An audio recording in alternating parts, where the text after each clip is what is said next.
Hey guys, Bronze Tech here, reviewing another 2021 laptop. This is a new release for the year, the Zephyrus G15. So I've been waiting to get my hands on this. It's one of the first laptops to get out on Best Buy, so I'll leave a link below. In addition, it has a RTX 3070, one of the first RTX 3070 laptops to come out, and a Ryzen 5900HS processor. So my search has always prioritized a QHD panel or even a 4K panel. But with the gaming laptop industry, there was never a high refresh rate panel to go along with that. So just to give you guys background, I used to have a Dell XPS. So the Dell XPS had a soft touch material that was really good for long typing sessions and even long sessions of gaming. But the Dell XPS series only comes in a lower power GPU, and that's not something that I really liked. And also the 4K screen was capped as far as the refresh rate goes. So in summary, I was pretty much spoiled with the build quality and the screen of the Dell XPS experience, and that kind of really shaped my preferences when I looked for a gaming laptop. And unfortunately, I really couldn't find anything as good as the Dell XPS. So fast forward a year later, I first bought my ultra wide monitor, and that one included a 3440 by 1440p resolution, and I have been gaming on that ever since I got a desktop computer.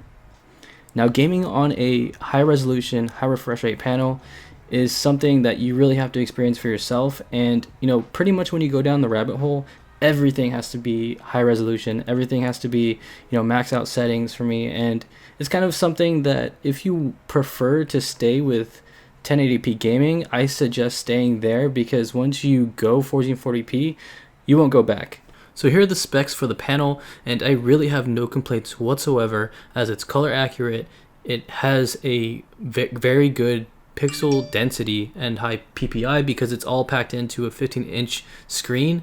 Has a great response time as well, and actually the only complaint I have about it is the brightness. And when the Lenovo Legion 7 or 5 comes out with the 500 nit QHD panel, that's going to be the one to beat. Okay, another thing I wanted to note was the build quality and the keyboard. So yeah, the lid is definitely aluminum, has that same premium feeling and finish that the Dell XPS line had. Okay, and then also the keyboard is something that I really like, and it's not number one ranked like the GS66, but it's definitely top 2, top 3 in my book.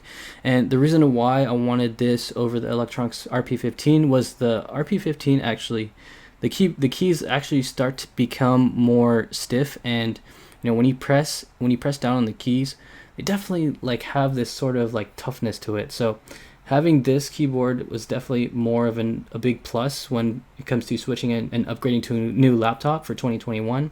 And I say it's very similar to the G14 and the M15 of last year. So go ahead and check those out if you want to find a reference for what this keyboard feels like. And in addition, the soft touch material that the M15 had, this is gone. But again, the coating of the deck on this leaves off fingerprints and definitely feels comfortable. So, I mean, give Asus props to finding all this materials and special coating technology that allows it to kind of have a better build quality feeling to it. So, and oh man, that trackpad though. Glass, very spacious, and let's just say it's like MacBook style trackpad. And oh my god, the speakers are amazing. This is a gaming laptop with one of the best speakers ever I've heard. Probably better, I could say they're better than MacBook. But Asus was known for this for the last year's version, for the G14 and the M15.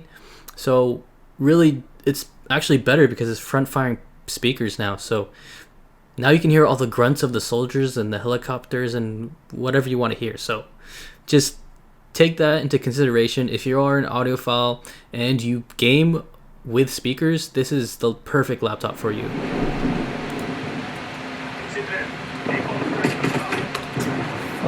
Fudge is good with nuts. So at the time of testing, I recorded the TimeSpy GPU subscore at 9,444 points. A stark difference, losing about 800 points from the 115 watt MSI GP66, but you really can't complain given such a thin and light chassis and cheaper price tag. Looking at the average score for the 3070 laptop GPU on notebookcheck.com, you can see that this is just a tad bit over the average. I calculated the wattage at 100 watts, so so better than the expected 80 watts I was expecting. You can also expect great thermal performance with the 3000 series GPUs, as noted here, as my GPU temps never exceeded 77 degrees when gaming. So fan noise was pretty good. It tops out at 55 decibels, which is on the lower end of the gaming laptops that I used. And when you drop it down to silent mode, the performance drops down a lot. I don't know the percentage, but I can say that I lose about 20 frames per second when I'm playing Call of Duty. So think about that if you want to game on silent mode, but you're going to have to bump up the performance to performance mode or turbo mode to get the best results. In addition, I noticed that there was some light humming when I was browsing the web, and this was on silent mode as well, so I was trying to dissipate that noise, but it didn't work. So that's something that noise sensitive people might have to think about. Still, this is only in the dead silence of a room, so if I have like the TV on or something, then I won't hear it. If I'm somewhere else outside, I won't hear it. So definitely think about that and try it out for yourself if that's something that does not work for you. Okay, so we all know that the latest Ryzen processors have really good multi-core performance, but now you have this Ryzen 5900H, HS, HX. They're all surpassing the single core score of the latest i9. So props to AMD again for beating out Intel, and just say bye-bye to Intel for now. Alright, so overall, I highly recommend this laptop, and I pretty much doubt, and I don't doubt this will probably stay in the top 3 rankings for the rest of 2021 as far as, my favorite laptop goes.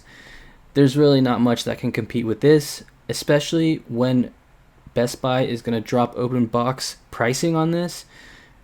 It's going to be a very good value option. And I don't know about you guys, I really love what the Zephyrus line has done as far as build quality, keyboard, and the QHD panel goes. I can't recommend anything more. Even for this price at $17.99, it's a little steep, but you're getting everything that you want. Yeah, it's that good. So I'll go into detail more about Best Buy's open box, and I think you guys will like that video, so stay tuned for that, and I'll see you guys in the next video.